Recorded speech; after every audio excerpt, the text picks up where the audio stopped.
juga. Oh. Baik, pada pagi ini pastinya kita akan membincangkan sebuah tajuk bersama dengan tetamu kita. Kalau biasanya daripada tajuk tersebut ada iramanya. Macam mana dengan hari ini? Tajuknya Kerjaku, Syurgaku. Macam mana?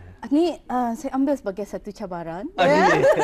Dan mungkin perkara ni ia berat sedikit, jadi kerjaku, syurgaku. Anda menyanyi tapi kerjaku, syurgaku. Ada penekanan.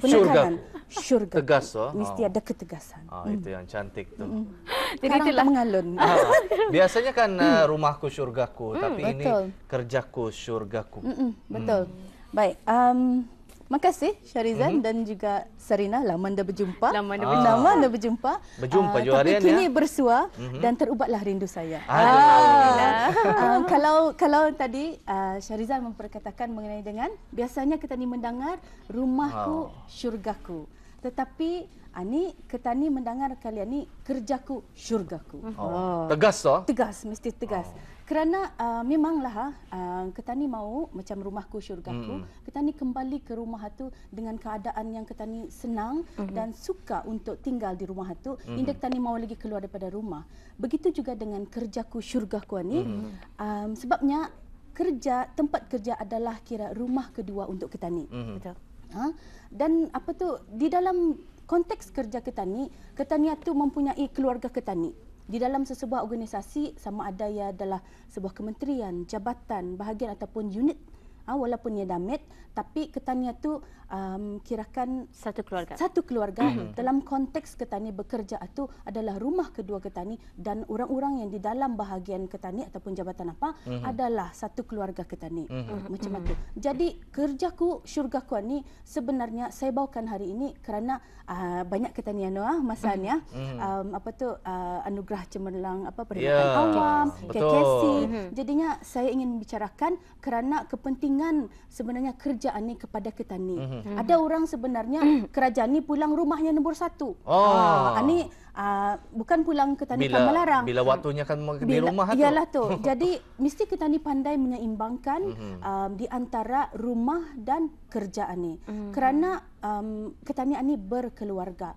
Cuma kalau sekiranya ada yang macam mananya ketani orang yang career minded ni, diorang ni mesti pandai-pandailah untuk ketani bayar baliklah macam tu. Macam berhutang kan tu, berhutang waktu dengan keluarga, isteri lah terutamanya. Ataupun anak yang penting kerana ketani dah mau impak kepada ia tani memfokuskan terlalu kepada kerjaan ni, takut sekarang rumah pulang yang terabai. Okey, perlu ada keseimbangan. Jinglenya kerjaku, syurgaku. Itu yang tegas. Jadi kalau apa yang kita ketahui ni Erna, sebenarnya kalau apa yang didefinisikan dengan sebuah keluarga ini, ianya terdiri daripada indongnya, indong, bapa, mama dan ahli-ahlinya adalah anak-anak. Tapi kalau dalam organisasi pekerjaan, istilah ini masih digunakan dan setiap daripada ahli-ahli, orang indong dan ahli-ahli ini mempunyai peranan dan fungsinya. Betul. Bagaimana peranan mereka? Kalau kita ni lihat kepada dalam konteks kita ni bekerja, kita ni mempunyai ketua.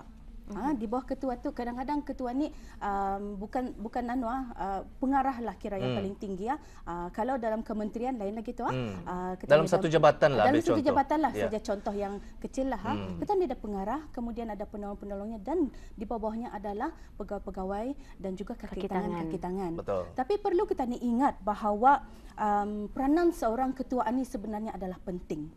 Dan juga peranan kaki tangan serta pegawai-pegawai yang di bawah ni juga penting, kerana kita ni sudah bincangkan tadi adalah mereka ni sebagai satu keluarga. Kita ni kalau sekiranya satu pincang, artinya ia berbalik kepada yang lain tu, tekanan tu. Ibaratnya kita ni lembu yang bawa lumpur, seekor lembu tetapi semua yang terbalik. Dalam satu organisasi.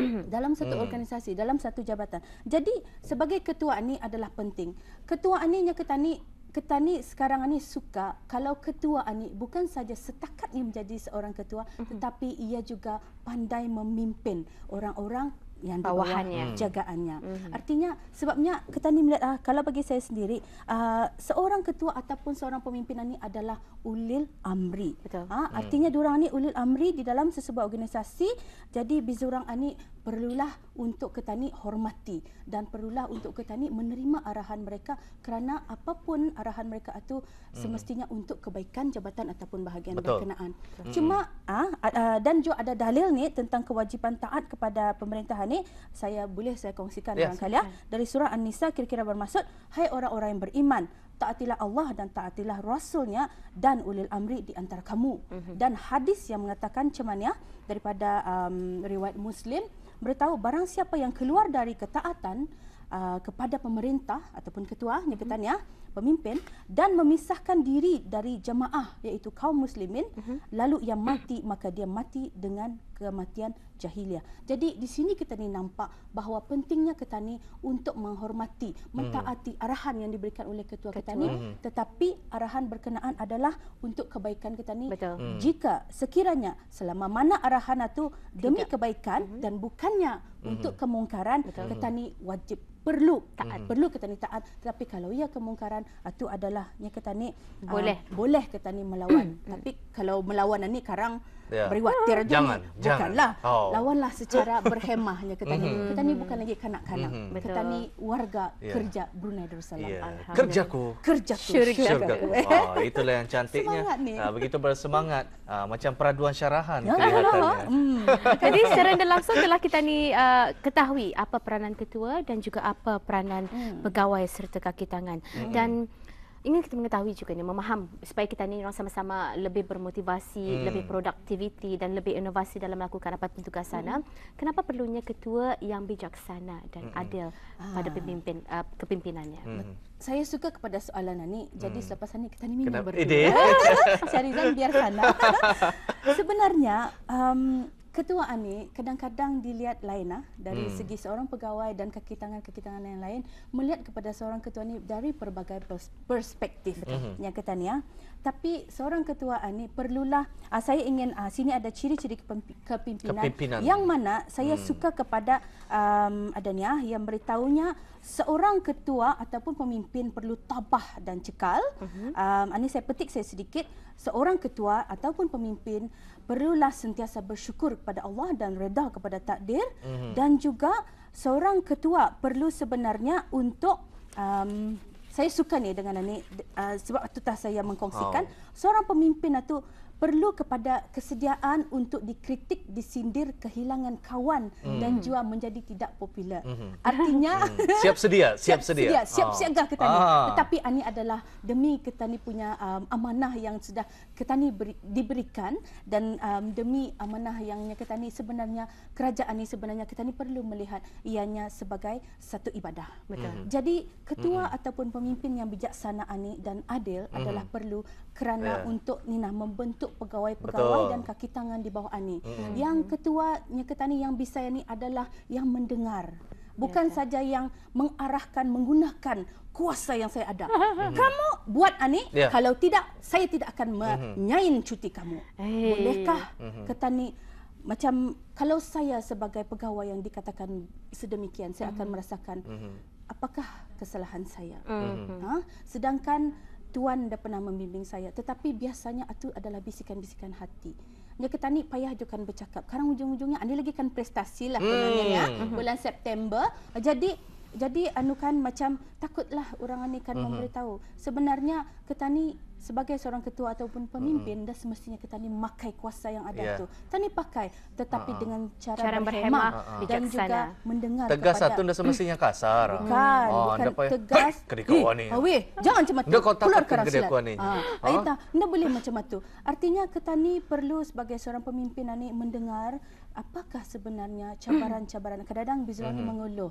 Kita ni marah kalau orang mengeluh, tapi sebenarnya itulah yang sebenarnya yang kita ni maukan. Diorang beritahu kita ni apa masalah yang diorang hadapi dalam pekerjaan mereka. Dan kita ni adalah orang yang pertama yang sebenarnya untuk mensupport, menyokong dan sebenarnya untuk mendorong mereka. Kamu memotivasikan, kamu sebenarnya saya suka kerana kamu sudah meluahkan apa masalah ataupun cabaran yang kamu hadapi. Jadi dari sana titik tolaknya kita ni lagi masuk untuk mengajar. Sekiranya ada silapnya sini rupanya bagus-bagus saja. Jangan ni patut tahan ni rupanya mencemani patut tak kerja mun dapat tantu. Dengan mata-matanya lagi. Jadi kita ni pun ndak bersemangat. Jadi sebenarnya ani pun kesemua ni adalah kemahiran memimpin sebenarnya. Kemahiran memimpin ani iatah ani tah garisnya kita ni garis halus perbezaan di antara seorang ketua dan pemimpin. Kalau sekiranya terdapat keadaan seorang ketua itu ia indah dapat memimpin. Ani tah perbezaan antara seorang ketua dan seorang pemimpin. Tetapi kemahiran memimpin ani sebenarnya merupakan sesuatu yang dapat kita ni tingkatkan dari masa ke semasa. Boleh kita ni belajar dan semestinya kita ni indah ku pandai. Ikut pendirian sendiri saja. Betul. Jadi indah ku pandai. Jadi singan sana tangannya tu. Kita ni perlu kepada melihat kepada diri kita ni mungkin ada yang di bawah-bawah kita ni yang pegawai ataupun kaki tangan di bawah ni menegur kita ni, alhamdulillah sebenarnya. Artinya ada ruang untuk kita ni membuat perubahan yang bertepatan. Sayang sekali masa kita begitu pendek. Pendek je. Itulah dia. Kerjaku Syurgaku. Memang kalau kita perhatikan ni Kerjaku Syurgaku ni satu tajuk menarik. Tajuk menarik dan seorang pemimpin ataupun ketua ni ada perbezaannya tu ketua dan juga leader. Ya, betul.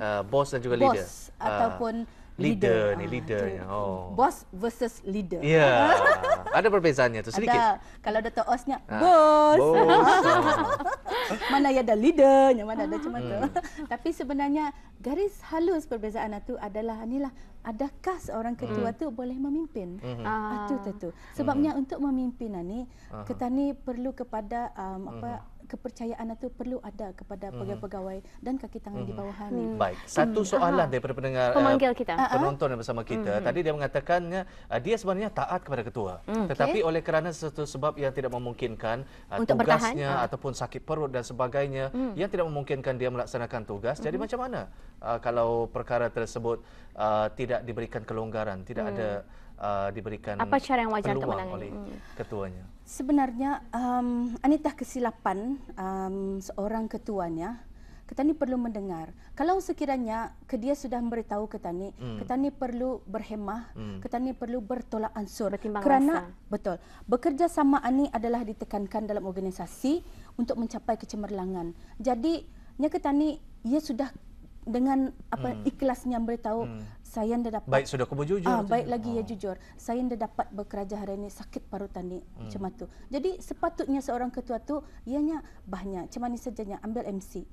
MC itu tah yang boleh kirakan merasmikan lagi. Merasmikan kenapa ia indah dapat hadir. Jadi untuk yang tadi tu kalau boleh mintalah pengesahan nasihat daripada doktor. Jadi biar ada seseorang yang mengesahkan bahawa bis kita itu memang sakit untuk mengalami sakit dan bawalah MC itu kepada ketua. Kadang-kadang kalau sekiranya atu pun yang dapat menerima bagi sedih je kita ni tu sebenarnya ada sudah bukti.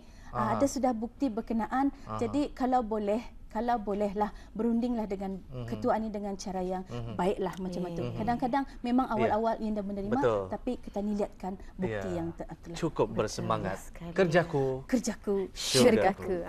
Cukup bersemangat. Dan saya berharap akan bertemu dengan Erna lagi di kesempatan lain dengan topik yang cukup menarik ni. Mudah-mudahan. Sebenarnya tadi ada cerita tauladan sebenarnya tapi tidak sempat. Pastinya. Part kedua insya-Allah.